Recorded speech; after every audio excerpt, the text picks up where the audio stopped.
और इस वक्त की बड़ी खबर आपको बता दें, युद्ध के बीच यूक्रेन का बड़ा दावा यहां निकलकर सामने आया है। रूस की 60 सैन्य गाड़ियां तबाह कर दी गई हैं, ये कहना है यूक्रेन का। साथ साथ जापोरिजिया में रूस पर पलटवार भी किया गया है। तस्वीरें भी बाकायदा इसकी जारी कर दी गई हैं। वीडियो आप देखिए किस तरीके से सब कुछ ध्वस्त और तहस नहस पड़ा हुआ मिल रहा है और लगातार टैंक, बख्तरबंद गाड़ियां रूस अंदर भीतर भेज रहा है। लेकिन इस बीच यूक्रेन भी ये दावा कर रहा है कि मुंहतोड़ जवाब उसकी ओर से लगातार रूस को दिया जा रहा है। उसकी बख्तरबंद टैंक्स को, गाड़ियों को और लड़ाकू विमानों को ध्वस्त किया जा रहा है। यूक्रेन ने एक वीडियो जारी कर यह दावा किया कि उसकी सेना ने जापोरिजिया में रूस की 60 से ज्यादा बख्तरबंद गाड़ियों को और Ka-52 हेलीकॉप्टर को तबाह कर दिया है। पिछले कुछ दिनों से जापोरिजिया पर कब्जा करने के लिए रूसी सेना पूरी ताकत झोंक रही है और आसमान से इतनी भयानक बमबारी की कि पूरा शहर तबाह हो गया। लेकिन इन हमलों के बाद भी यूक्रेन की सेना वहां पर डटी रही और दावा है कि उसने भी रूस के Ka-52 हेलीकॉप्टर को हवा में मार गिराया और जब वो नीचे गिरा तो उसके पखच्चे उड़ गए।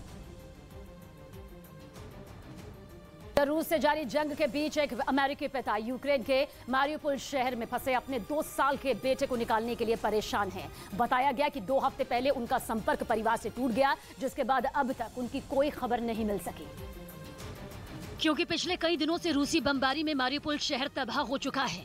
हर तरफ सिर्फ और सिर्फ रूसी हमले के निशान और इमारतों के मलबे दिखाई दे रहे हैं। 2 दिन पहले ही वहां के एक थिएटर पर रूस की सेना ने बमबारी की थी, जिसमें कई लोगों की जान चली गई।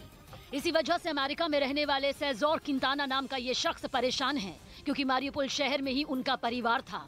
पिछले कई दिनों से उनके परिवार की कोई खोज खबर नहीं। ऐसे में उन्होंने खुद ही परिवार की तलाश में पोलैंड जाने का फैसला किया। उन्होंने ये भी बताया कि वो पोलैंड से मारियुपोल जाने की कोशिश करेंगे ताकि वो अपने परिवार को ढूंढ सकें। My biggest fear is that obviously that he's hurt, or maybe doesn't have any water to drink or even food to. यही नहीं, सेजोर किंताना ने अपने बेटे अलेक्जेंडर की कुछ तस्वीरें भी साझा की, जिनमें वो बेटे के साथ खेलते नजर आए। रूस और यूक्रेन में युद्ध शुरू होने के बाद वो लगातार परिवार के संपर्क में थे, लेकिन 2 मार्च के बाद उनकी कोई बात नहीं हुई। उन्हें डर है कि कहीं रूस के हमले में उनका परिवार तो नहीं आ गया। युद्ध के बीच यूक्रेन के लोगों ने राजधानी कीव में ट्यूलिप फूल की प्रदर्शनी लगाकर संदेश दिया कि वो अपनी सेना के साथ खड़े हैं। प्रदर्शनी का एक वीडियो भी सामने आया है, जिसमें सैकड़ों लोग इकट्ठा होकर ट्यूलिप फूल की प्रदर्शनी लगाते नजर आए। छोटे छोटे बच्चे भी अपनी मां के साथ प्रदर्शनी में पहुंचे और उनकी मदद की। बताया गया कि इन फूलों को जंग में घायल हुए सैनिकों और अस्पतालों में भर्ती लोगों तक पहुंचाया जाएगा। जंग के बीच बिना डरे कई लोग घरों से निकले और प्रदर्शनी में हिस्सा लिया।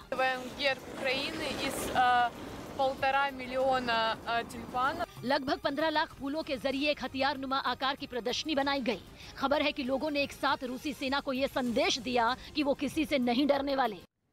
और 25 दिन से जारी रूस और यूक्रेन युद्ध के बीच यूक्रेन के डिप्टी पीएम ने बड़ा दावा किया है। यूक्रेन के डिप्टी सीएम के मुताबिक 562 रूसी सैनिकों को बंदी बना लिया गया है। यूक्रेन के डिप्टी पीएम का बड़ा दावा निकलकर सामने आया, जहां पर उन्होंने खुद कहा कि 562 रूसी सैनिकों को बंदी बना लिया गया है, क्योंकि लगातार रूस के सैनिक अब अंदर तक पहुंच चुके हैं।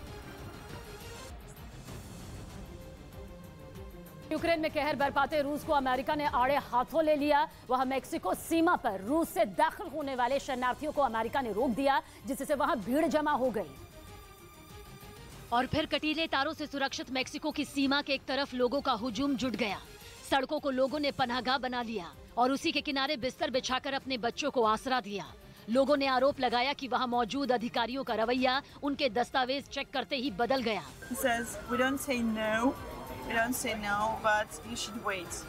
दरअसल ये सारे लोग रूस से निकलकर अमेरिका में शरण लेना चाहते थे, लेकिन रूस के यूक्रेन के खिलाफ आक्रामक रवैये ने इनकी मुश्किलें बढ़ा दी, जिसके बाद बॉर्डर के पास गाड़ियों की लंबी लंबी कतारें दिखाई दी।